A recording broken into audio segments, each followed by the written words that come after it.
பெரியவர் சொல்லுவாரு, ஒவ்வொரு கவளம் உருட்டி நீங்க சாப்பிடும் போதும் கோவிந்தா கோவிந்தான்னு சொல்லி சாப்பிட்டீங்கன்னா நீங்க 36 கவளம் சாப்பிட்டா கூட அன்னைக்கு உபவாசம் இருந்த பலன் உண்டு.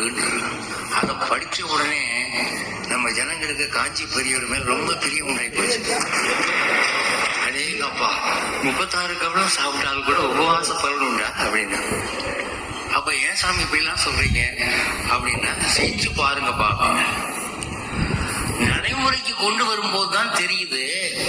முதல் கவளம் கோவிந்தா சொல்ல முடியுது, 2வது கவளம் கோவிந்தா சொல்ல முடியுது, 3வது கவளம் சொல்லும் போது சாம்பார் ருசியா இருக்கே அப்படித்தான் தோணுது, அப்பளம் ரொம்ப நல்லா இருக்கே அப்படி தோணுது, கோவிந்தா கோவிந்தா ஆயிடுது.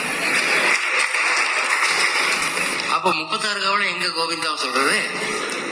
அதனால ஒரே ஒரு தடவை கிருஷ்ணார்பணம் சொல்றதுக்கே எங்க வழி இல்லை.